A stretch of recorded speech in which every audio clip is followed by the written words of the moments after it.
Tehran is getting bombed right now as I speak. Iran just launched its single biggest missile attack of this entire war. Ships are on fire in the Strait of Hormuz. And Trump, he just threatened to shut down Iran's entire power grid in 1 hour. Day 12. And honey, this thing is not slowing down, stay with me. Alright, let's start with the big man himself, because what President Trump said in the last 24 hours, it broke the internet, and honestly, it broke some nerves in the Middle East too. Trump told reporters Wednesday that the United States has largely neutralized Iran's military capabilities, and then dropped this warning that Washington could dismantle Iran's entire electrical infrastructure, and I'm quoting, within 1 hour, and that it would take Iran 25 years to rebuild it. Bro, 1 hour, 25 years. That's not a warning, that's a threat with a timer on it. And Iran's top security official Ali Larijani, he clapped back immediately.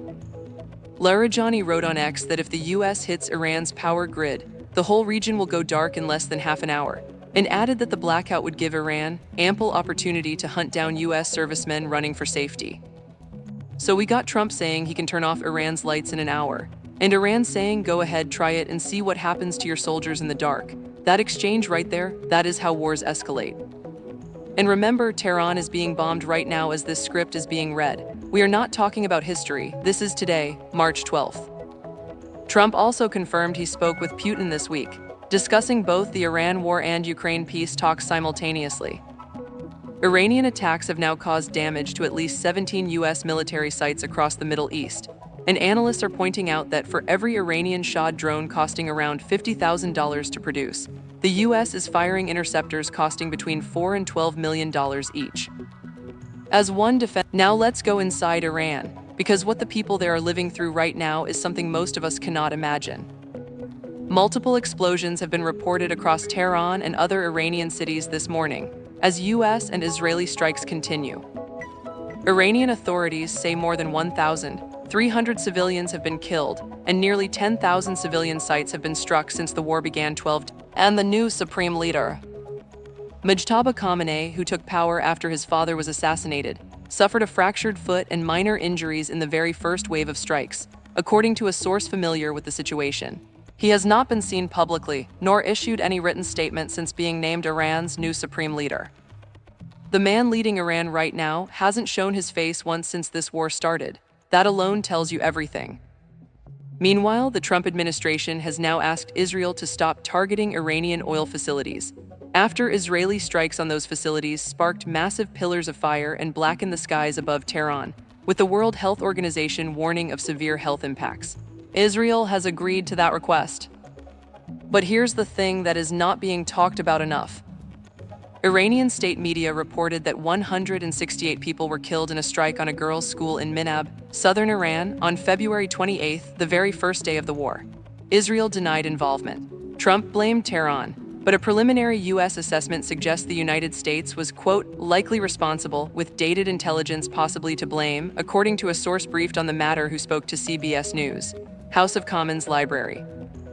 A girls' school, 168 people, and the investigation is still ongoing. We are 12 days into a war with over 1,300 dead in Iran alone. Now to Israel, which is fighting on two fronts at the same time, and the pressure is showing.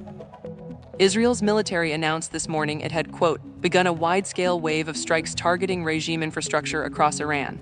Simultaneously, Israeli forces were hitting Hezbollah in Beirut. The IDF confirmed its air force has struck more than 250 drones, launchers, and dozens of firing sites belonging to Iran, and says it will continue operations while maintaining air superiority. And up north, the Lebanon situation is getting worse. The IDF has expanded its evacuation warning for southern Lebanon, telling all civilians south of the Zahrani River to evacuate immediately. Last week, the warning was for south of the Litani River. They've now pushed that boundary significantly further north, covering dozens more Lebanese towns. The Lebanese government's disaster management office confirmed 634 people killed and over 816,000 people displaced, with humanitarian groups saying shelters are completely overwhelmed. At one soccer stadium in Beirut, around 800 people are living in tents without clean bathrooms. 816,000 people displaced in 12 days. And inside Israel itself, sirens are sounding in Safed and towns across the Galilee as Hezbollah launched rockets from Lebanon. Hezbollah fired around 200 projectiles at northern Israel last night alone, its heaviest barrage yet. Residents in Kiryat Shmona, a northern Israeli city, are living with constant air raid sirens and the sound of Israeli military fire into Lebanon around the clock. Iran's biggest missile attack of this war launched today, and Israel is responding with its biggest wave of strikes yet. Let's zoom out because this war has now touched almost every country in the Middle East and beyond. Kuwait's National Guard shot down 8 Iranian drones this morning. The UAE responded to Iranian missiles. Qatar's defense ministry intercepted a missile attack. And 4 people were injured near Dubai International Airport when 2 Iranian drones struck the area. 4 countries intercepting missiles and drones on the same morning. Iran has effectively closed the Strait of Hormuz, the waterway through which roughly 1/5 of the world's oil supply passes. At least 3 vessels were struck near the strait, flying the flags of Japan, Thailand, and the Marshall Islands. Iran's Revolutionary Guard naval commander has now warned that any ship wishing to pass through the Strait of Hormuz must obtain Iran's approval or face attack. Thailand summoned Iran's ambassador in Bangkok and demanded a formal apology after its flagged vessel was attacked. Poland announced it had foiled a cyber attack on its National Nuclear Research Center and is now examining evidence pointing to Iran. Poland, a NATO country, potentially cyber-attacked by Iran. That is a whole separate story that is not getting enough attention. Spain has withdrawn its ambassador to Israel entirely, becoming one of the first European nations to take that diplomatic step since the war began. House of Commons Library. Israeli Prime Minister Netanyahu issued a direct appeal to the Iranian people this week, calling this a, quote, once-in-a-lifetime opportunity to remove the country's clerical leadership. And Russia is now providing Iran with specific tactical advice on drone operations, helping Tehran hit U.S. and Gulf targets more effectively. Russia, okay, here is where we are right now.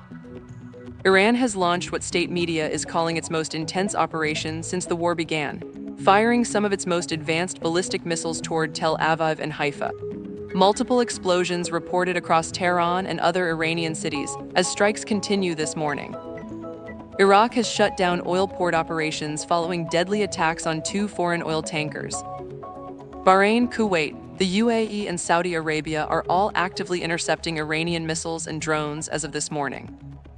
Israel's Air Force struck more than 250 Iranian drone and missile sites just today.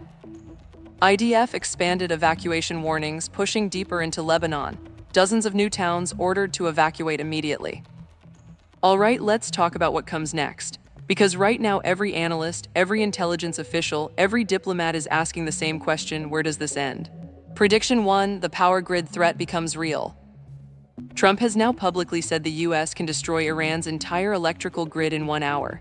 If Iran escalates further, strikes on more U.S. bases, more Gulf infrastructure, more ships, that threat becomes a real option. And if Iran goes dark, the humanitarian crisis becomes catastrophic overnight. Prediction 2: Iran runs low on missiles. Analysts are already noting that Iran's rate of ballistic missile launches declined from the start of the war through early March, pointing to depletion of missile and launcher stores, as well as a strategy of rationing for a longer conflict.